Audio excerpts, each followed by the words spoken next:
नमस्कार मित्रांनो, सुस्वागतम लक्ष्मीच्या पावलांनी या मालिकेच्या आजच्या भागामध्ये आता कोर्टामध्ये ह्या अद्वैतला बेल मिळावी म्हणून अर्जुन आता जज साहेबांसमोर सगळं काही आता साक्षी पुरावे सादर करतो आणि माझे आशील आहे अद्वैत चांदेकर यांना बेल मिळावी याची विनंती करतो।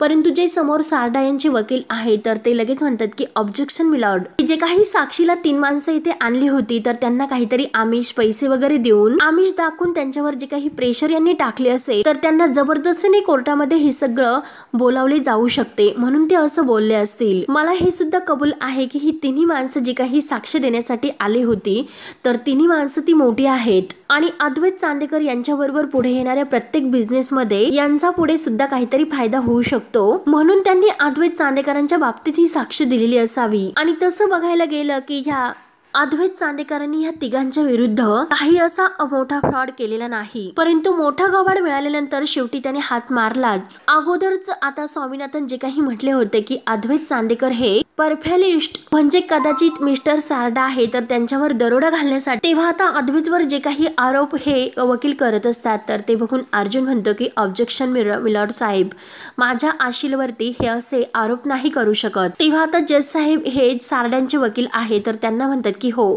तुम्ही असे कोणतेही असे घाणेरडे शब्दप्रयोग नाही करू शकत, जे काही शब्द मुद्द्याचे असतील तर तेच शब्द वापरा। तेव्हा आता जे सारडांचे वकील आहे तर ते पुढे म्हणतात की हे बघा जज साहेब, मुद्दा असा आहे या 3 व्यक्तीबरोबर अद्वैत चांदेकर यांनी व्यवस्थित व्यवहार केलेला आहे, परंतु जेव्हा त्याला मोठा क्लायंट मिळाला तेव्हा त्याने मात्र एक हात मोठा मारला। अद्वैत चांदेकर यांच्यासारख्या परफेक्ट प्लॅन करणाऱ्या माणसाला हे सर्व काही अशक्य नाही। तेव्हा मात्र आता ह्या वकिलांचं हे बोलणं ऐकून सर्वांना आता धक्का बसतो, कारण आता अद्वैत याने अगदी केस फिरवण्याचा प्रयत्न केलेला असतो। संगीता तर देवाला हात जोडून आता अद्वैत सुटावा यासाठी प्रार्थना करतच असते आणि आबांचे सुद्धा लक्ष पूर्ण आता ह्या अद्वैतवर असते।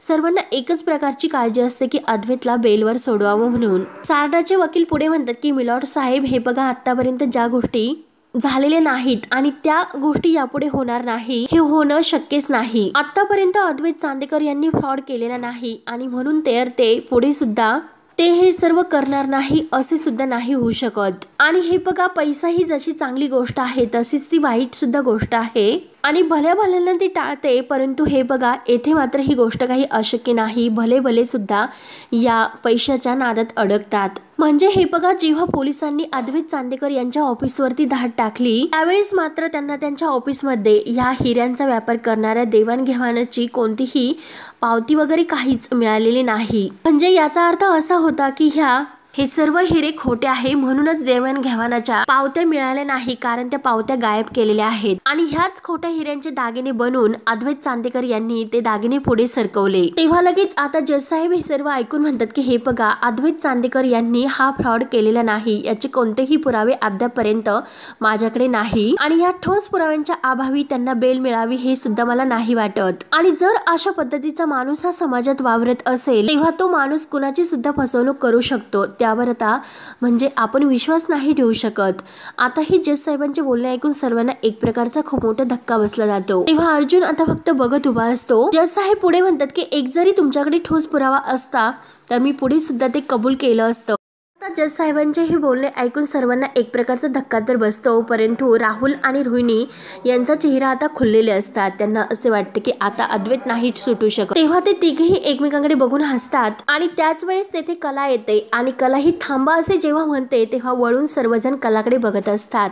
अद्वैतला आता कलाला बघून आनंद होतो। तेव्हा कला आपल्या सोबत जयवंत काकांना घेऊन येते। आता लगेच सर्वजण कलाकडे बघत असतात। तेव्हा कला आता जज साहेबांसमोर हात जोडते आणि म्हणते की जज साहेब, मी यांची पत्नी कला अद्वैत चांदेकर। तेव्हा आता कलाला बघून मात्र राहुल आणि रोहिणी यांचे चेहरे मात्र अगदी बघण्यासारखे झालेले असतात। सर्वजण आश्चर्याने कलाकडे बघत असतात। आबांना मात्र खूप असा आनंद होतो तर कला पुढेही जज साहेबांना म्हणते की हे बघा जज साहेब, तुमच्या समोर आता शेवटचा एक पुरावा मला सादर करायचा आहे। तेव्हा कला आता अर्जुनच्या कानामध्ये हळूच सर्व काही सांगते। तेव्हा अर्जुन जयवंत काकांकडे बघत असतो आणि तो कलाला हे सर्व ऐकून म्हणतो की ओके, हे सर्व मी बघतो। तेव्हा मात्र आता अर्जुन काहीतरी लिहून जज साहेबांना समोर देतो। कला आता जागेवर बसते।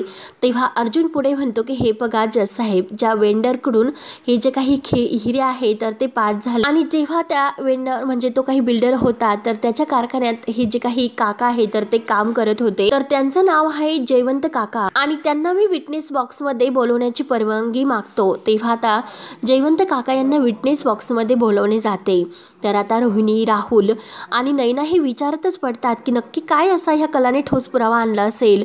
राहुल तर पूर्णपणे आता घाबरतो। तेव्हा आता जयवंत काका विटनेस बॉक्स मध्ये येतात। अर्जुन त्यांना म्हणतो की तुमचे साक्ष खूप महत्त्वाचे आहे, जे काही तुम्हाला माहिती असेल कशाबद्दल काय हे सगळं काही तुम्ही मनामध्ये न ठेवता सर्व काही आता न घाबरता कोर्टासमोर सादर करा। त्यांना विचारतो की मला एक गोष्ट सांगा की त्या कारखान्यात तुम्ही किती दिवसापासून काम करतात याचा काही पुरावा तुमच्याकडे आहे का। तेव्हा आता जयवंत काका तो पुरावा देतात आणि परत अर्जुन त्यांना विचारतो की जयवंत काका बोला नेमकं तुम्हाला काय सांगायचं आहे। तेव्हा आता जयवंत काका म्हणतात की हे बघा आमचे जे मुख्य मोठे साहेब आहे तर त्यांना तर मी कुणाशी तरी 2 व्यक्तींशी बोलताना ऐकलं होतं। तेव्हा आता राहुल तर खूप घाबरतो। आता रोहिणी रागाने राहुलकडे बघत असते आणि नेमकं ते काय बोलत होते हे नीट मला ऐकायला येत नव्हते कारण ते केबिन मध्ये होते। चांदेकरांचं जे काही डील आहे तर ते फ्रॉड करण्यामागे ह्या 2 व्यक्तींचा हात आहे असं मला वाटते। तेव्हा आता अर्जुन विचारतो की त्या 2 व्यक्ती कोण होत्या। तेव्हा मात्र आता राहुल तर इतका घाबरतो आणि रोहिणी त्याच्याकडे रागानेच बघत असते। तेव्हा मात्र आता जयवंत काका सगळे काही लोक तिथे बसलेले आहेत त्यांच्याकडे सुद्धा बघतात आणि म्हणतात की हे बघा ती 2 माणसं आहेत ना त्यांनी आमच्या साहेबांसारखे अगदी चकाचक असे कपडे घातले होते। माणसं मला दिसली सुद्धा नाहीत आणि बाहेर जाताना सुद्धा मी त्यांना बघितलेले नाही, परंतु हे मात्र नक्की असे आहे की ह्या दोघांचा संबंध या सगळ्या गोष्टी मागे आहे। तेव्हा मात्र अर्जुन आता जयवंत काका यांना म्हणतो की खरंच थँक्यू तुम्ही आता जाऊ शकता। तेव्हा जयवंत काका सगळ्यांसमोर हात जोडतात आणि तेथे परत खाली येऊन बसतात। तेव्हा कला संगीता बाकी सर्वांना आनंद होतो, परंतु रोहिणी राहुल नैना यांचे चेहरे अगदी फिके पडतात। त्यावर आता अर्जुन हा मिलोड साहेब यांना म्हणतो की त्या 2 व्यक्ती कोण होत्या हे शोधण्यासाठी मला अद्वैत चांदेकर यांची गरज लागेल, त्यामुळे मी कोर्टाला विनंती करतो की अद्वैत चांदेकर यांची बेल मंजूर करावी। तेव्हा सर्वजण आता मिलोड साहेब यांच्या उत्तराची वाट बघत असतात की नक्की त्यांचा निर्णय काय असेल तो। तेव्हा आता जज साहेब म्हणतात की ठीक आहे हाच ठोस पुरावा आहे आणि अजून त्या 2 व्यक्तींचा शोध घेण्यासाठी अद्वैत चांदेकर यांनी बाहेर असावं आणि त्यांना बेल मिळावी असे मी जाहीर करतो। तेव्हा मात्र आता अद्वैतला खूप आनंद होतो आणि बाकी सर्वांना सुद्धा आबांना सरोजला आणि सगळ्यांना इतका आनंद होतो, परंतु रोहिणी आणि राहुल यांचा चेहरा अगदी फिके पडतात। ते एकमेकांकडे बघत असतात, त्यांना आता अद्वैत सुटला हे काही देखवत नाही आणि त्यात म्हणजे नैना सुद्धा। तेव्हा आता जज साहेब पुढे म्हणतात की उद्या सकाळी 8 वाजता तर ते जाऊ शकतात। तेव्हा कलाला इतका आनंद होतो ती दिवेला हात जोडून अद्वैतकडे बघून हसत असते। सर्वजण देवाला हात जोडतात आणि खुशून हसतात। तर आता जज साहेब म्हणतात की कोर्टाची वेळ आता संपलेली आहे। तेव्हा आता सर्वजण अद्वैत जवळ येतात। कला म्हणते की चांदेकर अरे तुला शेवटी बेल मिळाली, आम्ही सगळेजण डोळे लावून बसलो होतो की कधी तू बाहेर येतोय म्हणून। तेव्हा मात्र आता लगेच अद्वैतला इन्स्पेक्टर साहेब घेऊन जातात। तर अद्वैत स्वामीनाथन सर ज्या 3 लोकांनी साक्ष दिलेली आहे तर त्यांच्यासमोर हात जोडतो आणि त्यांचे आभार मानतो। त्यानंतर आबा हे कलाजवळ येतात आणि कलाजवळ आल्यानंतर कलाच्या डोक्यावर अगदी प्रेमाने हात ठेवतात। अगं कला तू एकटीने ही सर्व काही परिस्थिती व्यवस्थित हाताळली, खरंच कला मला तुझा अभिमान वाटतो। आबा हे अर्जुनचे सुद्धा आभार मानतात आणि म्हणतो की खरंच धन्यवाद अर्जुन, खरंच आज सुद्धा तू खूप मस्त काम केलं। अर्जुन म्हणतो की मी फक्त माझं कर्तव्य पूर्ण करत होतो आणि अर्जुनची बाजू ही सत्याची आहे, त्यामुळे आपल्याला हे न्याय तर मिळणारच। तेव्हा आता शेवटी सर्व पुरावे आपल्या हाती लागले तर केस सुद्धा आपल्या बाजूनेच वळेल म्हणून आणि अद्वैत या सगळ्यातून अगदी निर्दोष असं मुक्त होईल। आबा म्हणतात की अरे ते तर आहेच, अंबाबाई आपल्या पाठीशी आहे, परंतु तुझे खरंच मनापासून आभार। अर्जुन म्हणतो की खरंच आबा जर काही यापुढे मदत लागली तर नक्की मला फोन करा, मी हजर असेल आणि चला आता मी येतो। तेव्हा कलाही अद्वैतला हात जोडून थँक्यू असं म्हणते। तेव्हा आता सगळेजण कोर्टातून बाहेर येतात, परंतु एकटीच कला आता तेथे त्या कोर्टामध्ये असते। तेव्हा कलाही आता जे काही मिलोड साहेब यांचं जे काही तिथे बसण्याची जागा असते सत्यमेव जयते हे नाव ती जेव्हा त्याकडे बघत असते आणि त्या न्याय देवतेच्या मूर्तीकडे सुद्धा ती अगदी बघते आणि खुश होते। त्यानंतर आता इकडे सर्वजण घरी येतात। सर्वजण आता अद्वैत एरियाची वाटच बघत असतात। तर रजनी म्हणते की आबा अहो कधी एकदा सकाळ होते असं झालं, कारण अद्वैत केव्हा घरी येतोय त्याची वाट बघायची आहे। तेव्हा श्रीकांत सुद्धा खुशून म्हणतो की आबा अद्वैतला बेल मिळाली, खरंच हे खूप चांगले झाले, त्यामुळे अर्धी लढाई आपण जिंकल्यासारखीच आहे। तेव्हा हे ऐकून रोहिणी राहुल आणि नैना या आता सगळ्यांना इतकं ऐकू किंवा नको ऐकू असं झालेलं असतं. त्यांचे चेहरे तर अगदी बघण्यासारखे होतात. त्यावर तर श्रीकांत काका म्हणतात की हो, अर्जुन सारखा वकील आपल्याला मिळाला म्हणून हे सर्व शक्य झाले. आबा म्हणतात की हो, अंबाबाई ही प्रत्येकाच्या पाठीशी असते हेच खरं आहे आणि खरंच आज अंबाबाईने आपल्याला संकटातून मुक्त केले. खरंच तिचे आभार आणि तिचा आशीर्वाद आपल्यावर असाच सदैव राहून दे. तेव्हा आता आबा पुढे म्हणतात की हे बघा, आता अद्वैतला बेल मिळणार. आता हे कोर्टाचे काम आहे, त्यामुळे जे काही पुरावे लागतील, काही लागेले जे काही आहे ते सगळं काही व्यवस्थित आता तुम्ही चेक करून घ्या आणि आता तुम्ही कोर्टाला मदत करा, म्हणजे सगळं काही व्यवस्थित होईल. कुणाच्या सह्या वगैरे लागतील, काही अडचण जर तुम्हाला आली तेव्हा अर्जुनला फोन करायचा. तर आता कला म्हणते की हो आजोबा, तुम्ही एकदम बरोबर बोलतात असे. आता आबा म्हणतात की कला, अगं हे तर तुला सांगायची काही गरजच नाही, कारण अद्वैतला सोडवण्यामागे तुझाच मोठा हात आहे. यात सगळ्यात जास्त कामगिरी म्हणजे तूच बजावली आणि अद्वैतलाही संकटातून तूच वाचवलं. हा संस्कारी धर्म कसा निभवायचा हे तुझ्याकडूनच शिकवायला हवं. याचं तू एक उत्तम उदाहरण आहे. अगं कला, तू अद्वैतला जराही एकट्याला नाही पडून दिले. अगं खरंच शब्बास पोरी शब्बास. नातं म्हटल्यानंतर भांडणं, रुसणं, फुगणं हे येतेच. अगं हे तर होतच असते, भांडणं वगैरे, परंतु त्यातून काय निर्माण होते तर नात्यांचं जे काही प्रेम आहे तर त्याने नात्यांची किंमत वाढते आणि जर वेळ पडली तर समजा काही विसरून एकमेकांसाठी उभं राहणं. हेच तू दाखवून दिलं की खरंच नात्यांची किंमत आणि जी काही आहे तर ती अगदी घट्ट अशी राहून अगदी नात्याचं मूळ कसं घट्ट होतं. आज कला जे काही झाले तर अद्वैत आणि तुझ्यामधील नातं हे आणखीन घट्ट होत जाईल, त्यामुळे कायम तुम्ही असेच राहा. तर आबांचंही बोलणं ऐकून रोहिणीचा आणि राहुलचा आणि नयनाचा खूपच जळफळाट होत असतो. कला म्हणते की हो आबा. तेव्हा आबा सर्वांना सांगतात की हे बघा, उद्या खूप महत्त्वाचा दिवस आहे, चला आता कामाला लागूयात. म्हणून सर्वजण आता आतमध्ये जातात. सर्वजण आता आतमध्ये गेल्यानंतर आता कला ही समोर आता उभी असते, परंतु सरोज मॅडम तिच्या मागे उभी असते. तेव्हा कला ही म्हणते की आजोबा, तुम्ही चांदेकरला सोडवण्याचं सगळं श्रेय हे मला दिलं. मी चांदेकरला हे संकटातून वाचवले, परंतु अहो चांदेकरला या संकटामध्ये जे काही आता त्याच्यावर हे संकट आले तर त्याचं जे काही कारण आहे, चूक माझीच आहे. माझ्याच चुकीमुळे चांदेकरवर आजही वेळ आली होती. मी जर चुकले नसते तर हे सर्व झालेच नसते. मी खरंच एकदा सर्व काही चेक करायला पाहिजे होत. माझ्या चुकीमुळे हा चांदेकरला सगळा काही त्रास सहन करावा लागतो, म्हणून कला स्वतःला दोषी मानत असते. सरोज आता जेव्हा हे कलाचं जे काही आहे तर ते बोलणं ऐकते तेव्हा तिला सुद्धा काहीतरी तिच्या मनामध्ये आता विचार येतात, तिला सुद्धा वाईट वाटते. तेव्हा सरोज आपल्या आउट हाऊसच्या रूममध्ये येते. तेव्हा कला जेव्हा रूममध्ये येते तर ह्या सगळ्या जो काही घडलेला प्रकार आहे आत्तापर्यंतचा तर सगळ्याचा एकदा बारीक विचार करते. तेव्हा मात्र आता तिला प्रत्येक गोष्ट ही व्यवस्थित आठवते आणि आता जेव्हा जज साहेबांनी हे सर्व काही एक साक्षी पुरावा दिल्यानंतर अद्वैतला बेल दिलेली आहे हे सुद्धा आता कलाला आठवते आणि तिचा चेहरा खुलतो. तेव्हा ती मनात म्हणते की देवी अंबाबाईने सगळ्या काही गोष्टी व्यवस्थित क्लिअर झाल्यात आणि शेवटी अद्वैतला बेल तर मिळाली, परंतु याला मीच जबाबदार आहे. सगळं काही माझ्या वेंधळेपणामुळे आणि हलगर्जीपणामुळे झाले आणि ते अद्वैत म्हणजे चांदेकरला भोगावं लागलं. त्याने माझ्यावर ही जबाबदारी सोपवली होती. तेव्हा मात्र मी या सगळ्या बाबतीत खरंच खूप काळजी घ्यायला हवी होती, परंतु मला अजून सुद्धा हे कळत नाही की चांदेकरांकडून हे सगळं झालंच कसं, ते खोटे हिरे त्यांच्याकडून गेलेच कसे.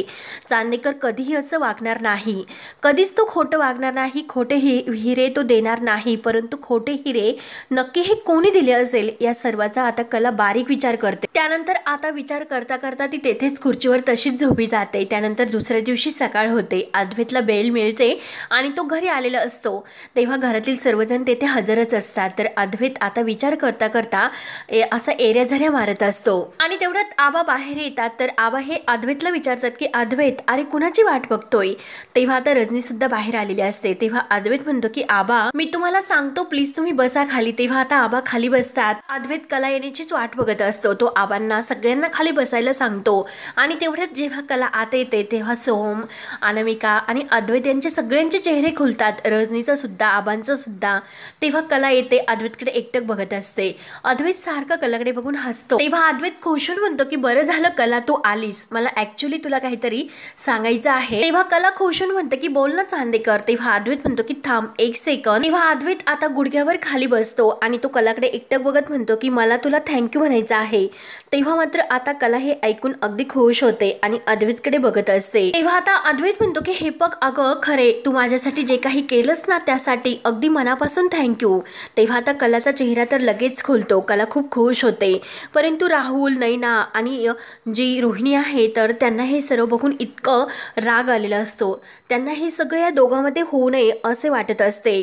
आता अद्वैत खुश होऊन त्याला कलाची किंमत कळलेली असते। तो म्हणत असतो की हे बघ माझ्या आयुष्यामध्ये जेव्हापासून तू आलीस, जेव्हापासून जे काही चढउतार आलेस त्या प्रत्येक संकटात तू माझी सावली बनून माझ्यासोबत राहिली, प्रत्येक संकटातून तुम्हाला बाहेर काढलं, त्यामुळे इथून पुढे सुद्धा तू कायम माझ्यासोबत आयुष्यभर अशीच माझ्या पाठीशी राहा। म्हणून अद्वैत स्वतः आपला हात कलाच्या हातामध्ये द्यायला पुढे करतो, कारण कायम तू माझी साथ दे। तेव्हा ही सर्व बघून आता सर्वांना इतका आनंद होत असतो आणि कलाला तर इतका आनंद होतो। सरोज सुद्धा आता यावेळेस शांत असते, सरोजला सुद्धा आता कलाची किंमत कळलेली असते।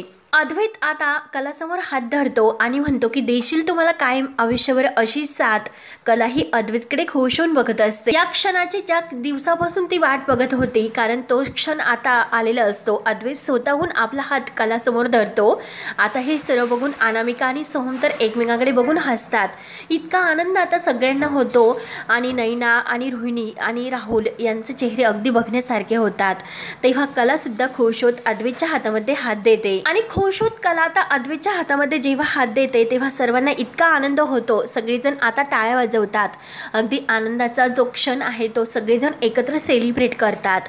इतका आनंद सगळ्यांना झालेला असतो की ज्या क्षणाची आतापर्यंत सर्वजण वाट बघत होते आणि कला आणि अद्वैत शेवटी एकमेकांच्या हातामध्ये हात देऊन आज एकत्र आलेले असतात। परंतु मित्रांनो आता हे काय होतं, दुर्दैवाने आता हे कलाचं स्वप्न असतं, कारण ती जेव्हा ते अद्वैतचा विचार करता करता झोपी गेलेली असते खुर्चीवर, तेव्हा त्याच वेळेस ती हे स्वप्न बघत असते आणि स्वप्नामध्येच ती आता अद्वैतचा हात धरते। तेव्हा सकाळ होते आणि तिला जाग येते आणि तेव्हा मात्र कलाने सगळ्याचा विचार करून स्वतःला दोषी मानलेले असते। तेव्हा ती पाणी वगैरे पिते आणि स्वतःला म्हणते की चांदेकर खरंच मनापासून सॉरी, जे काही घडलेले आहे तो विचार माझ्या मनातून जातच नाही। तेव्हा आता सकाळ झालेली असते, अद्वैत आता अगदी घरी आलेला असतो, सर्वांना खूप आनंद झालेला असतो, सर्वजण बाहेर असतात आणि आता कला सुद्धा तयार होऊन बाहेर आलेली असते।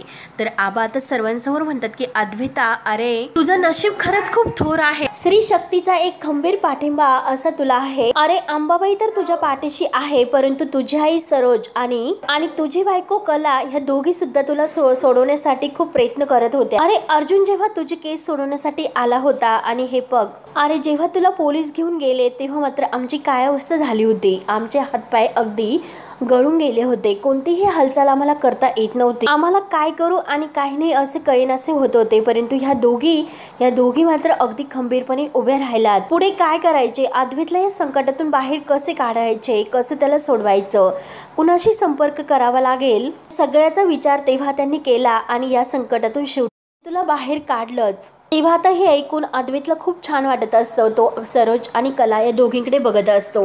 राहुल मात्र अगदी खाली मान घालून उभा असतो आणि त्याच्याबरोबर रोहिणी आणि नैना यांना सुद्धा आता हे जे काही कारस्थान यांनी घडून आणलेले आहे आणि त्यात मात्र त्यांची हार झालेली असते। कितीही अद्वैतला त्यांनी जेलमध्ये पाठवण्याची तयारी जरी केली असली तरी सुद्धा कलाने तोंड देऊन अद्वैतला वाचवलेलं असतं, एक भयंकर पुरावा आणून शेवटी तिने अद्वैतला वाचवलेलं असतं। परंतु राहुल, नैना आणि जी रोहिणी आहे यांना हे ऐकूशी सुद्धा वाटत नाही, इतका त्यांचा जळफाट होत असतो। रोहिणीला आता राहुलची चूक वाटते म्हणून ती रागाने राहुलकडे बघत असते, परंतु आबा मात्र इतके खुश असतात। आबा म्हणतात की चला जे झाले ते झाले, जे झालं ते गंगेला शेवटी मिळालं, त्यामुळे जे काही झालं त्याचा विचार करायचा नाही, त्याचं नैराश्य आता विचार करत बसायचं नाही, उलट आता ते कसं शोधून काढता आलं पाहिजे याचा विचार करायला हवा। तेव्हा सोहम आणि अनामिका इतके खुश असतात, सोहम खुशून म्हणतो की दादा वेलकम टू बॅक। तेव्हा आता आबा सर्वांना म्हणतात की चला सर्वजण आतमध्ये चला आणि अद्वैता तो अगोदर देवाच्या पाया पड। तेव्हा आता सर्वजण आतमध्ये जायला निघतात, परंतु कला म्हणते की थांबा आजोबा। तेव्हा आता थांबा म्हटल्यानंतर सर्वजण कलाकडे एकटक बघायला सुरुवात करतात की कलाने का थांबा असं म्हटलं असेल। हे बघा आजोबा, तुम्ही जरी म्हणलात असला की झालं गेलं गंगेला मिळालं ते मला मान्य नाही, परंतु हे सगळं कोणी केलं आणि का केलं आणि त्या व्यक्तीला चांदेकरांबरोबर असं वागून शेवटी काय मिळाले, त्यांना त्या गोष्टीचा काय फायदा झाला, हे सर्व काही जाणून घेतल्याशिवाय समजून घेतल्याशिवाय मी आता गप्प नाही बसणार. तेव्हा आता राहुल तर खूपच घाबरतो आणि रोहिणी त्याच्याकडेच बघत असते. परंतु कलाने जो काही आता निर्णय घेतलेला आहे तर ते ऐकून अद्वैत तिच्याकडे एकटक बघत असतो आणि आबांना तर कलाचा आता अभिमान वाटतो आणि सरोजला सुद्धा. राहुलने तर अगदी खाली मान घातलेली असते. शेवटी आता कला या सगळ्याचा तपास तर करेल आणि याचा पिछा ती सोडणार नाही. शेवटी हे कोणी केले हे नक्की ती शोधून काढेलच आणि यात आपण गुतू असे आता राहुलला वाटत असते, म्हणून तो टेन्शनमध्ये येतो. तेव्हा रोहिणी सुद्धा खूप घाबरते आणि शेवटी मित्रांनो हा भाग येथे संपतो.